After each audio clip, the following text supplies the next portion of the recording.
There's an Alien in the Woods by TheSilentObserver. Every dog owner fears the day their dog runs off. For me, living in a small rural town, it was a break-in. Some idiot high on narcotics and desperate for more drug money to feed his high. He smashed our living room window and blundered right into my dog Roscoe. Roscoe is a fully grown German Shepherd and doesn't take kindly to intruders. By the time me and my wife had gotten downstairs, the man had stolen a purse and made off with more than a few injuries. The biggest problem? Roscoe was still chasing him. I took my double-barreled shotgun and told my wife to stay and call the police. Then I took off after the two. The three of us ran clear across my entire farm and into the adjacent forest. One of the benefits of living in the middle of nowhere is that the nights are a lot clearer. Many a night I have spent gazing at the stars and committing to walks in the bright moonlight. Tonight was not one of those nights. One of the downsides of living in the middle of nowhere is that when a new moon strikes with clouds in the sky, you can't see anything. In my haste, I had neglected to bring a flashlight.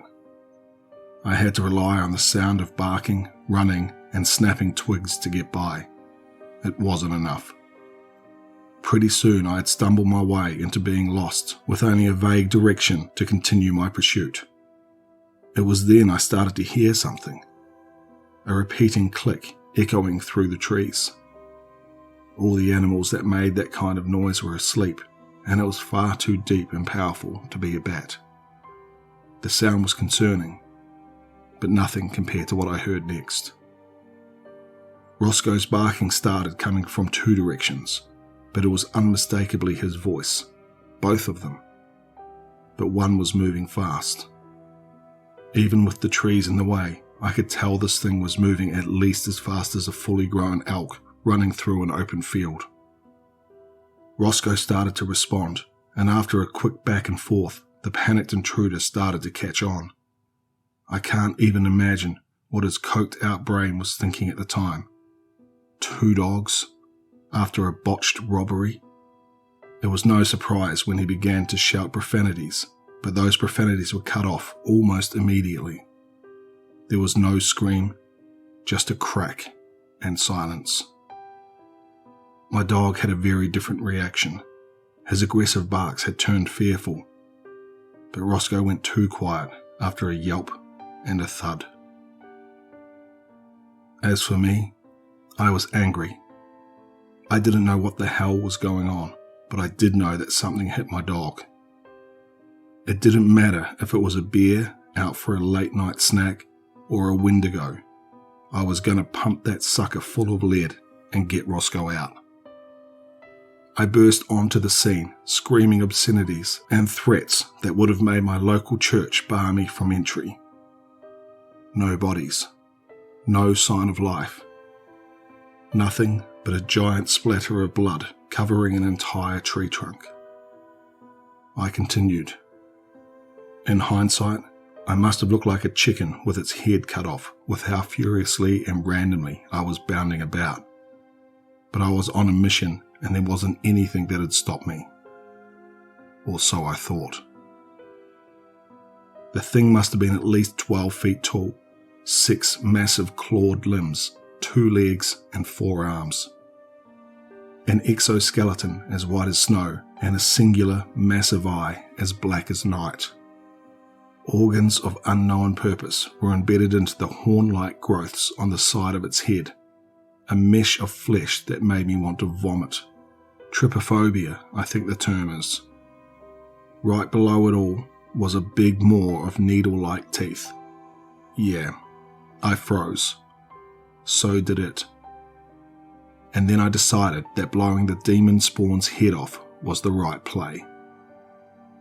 Nothing on this earth moves so fast. My trigger finger had barely twitched before the thing had jumped up into the trees. I discharged at the leaves, then tried to pin the thing down. I think the most frightening part about this encounter was the lack of sound. I have absolutely no idea how something that big could whirl between trees and barely even bend them. It was like I was trying to shoot a ghost, and pretty soon, the remaining shot I had acted like I'd hit one too. I swear I'd unloaded my buckshot straight into its chest. The thing landed behind me, and I had turned around. Darn thing didn't even flinch. I knew then that all this was just theatrics, a statement. I couldn't do anything to it, and it could do everything to me. There's nothing like being that powerless, but I didn't get to feel fear for very long. I turned to run, and everything went black. When I came to, it was the smell of wet dog. Roscoe was cuddled up right next to me, looking like he'd taken a dip in a lake. I threw my arms around him, he licked my face, and then we took a look around the cave we found ourselves in. The first thing I took note of was the thief, or at least what remained of him. Blood covered the stone slab he'd been placed on. His right leg and arm, along with a good portion of his torso, had been ripped clean off. The severed limbs had been placed back in their correct orientation, as if there'd been an attempt to piece him back together, but the man was clearly dead. I can only hope it was instant. Probably was. The second thing, of course, was the alien. I can't for the life of me figure out why, but it was hanging above me, its body spread out over the entire cave ceiling. With the daylight now pouring in, I could see it was face down, watching me without a hint of motion on its end. We just laid there, myself on the ground and it on the ceiling, staring at each other for what had to be at least 10 minutes. I got a good look at the thing in that time. One of the most striking features of the creature was its shell carvings. I couldn't see them in the panic state I'd been in, but now the alien symbols and pictographs were laid bare. There were two that stuck out to me. One of an alien in ceremonial robes anointing another of its kind in a backdrop of blazing fire. The other, a human riding a dog the size of a horse and toting a lever-action shotgun. No, I have no idea.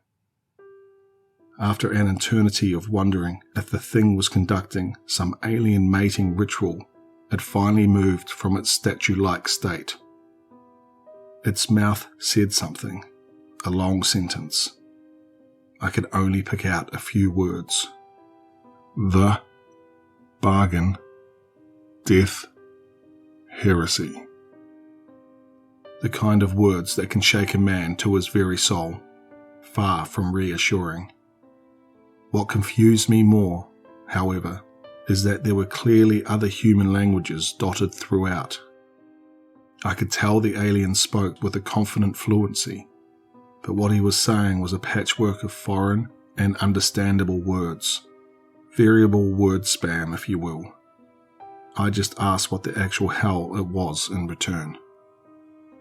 After a bit of back and forth, the alien caught on to what I was saying, and in a perfect mimicry of my own voice, mused about me only using one aspect of human common.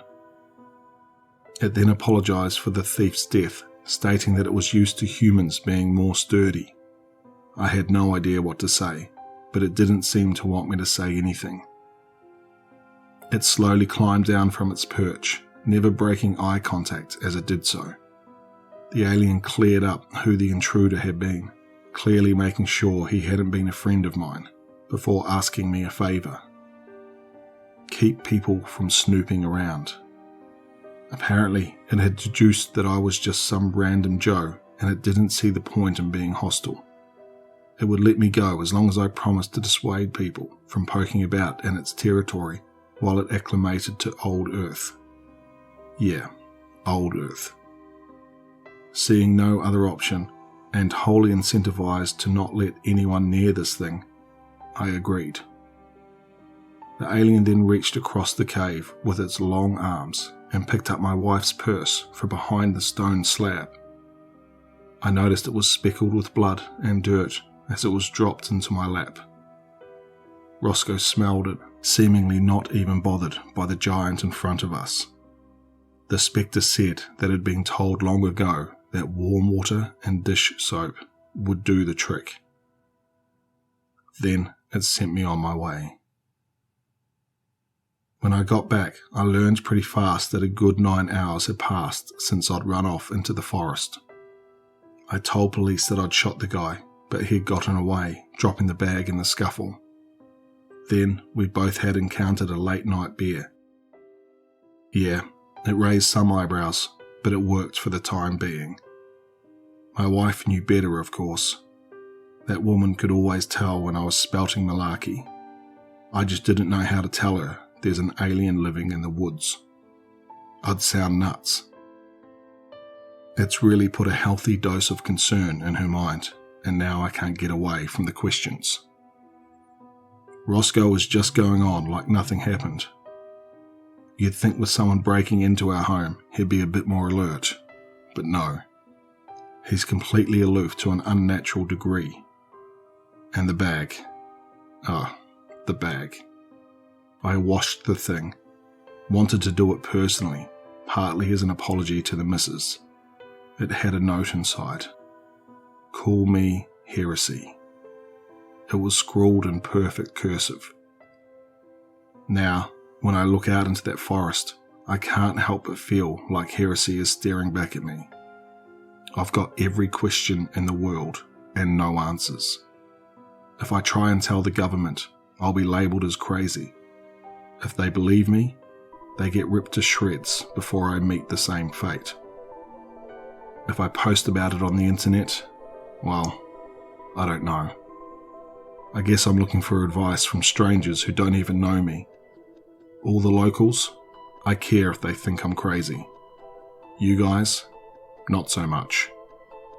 So tell me, what the actual hell am I supposed to do here?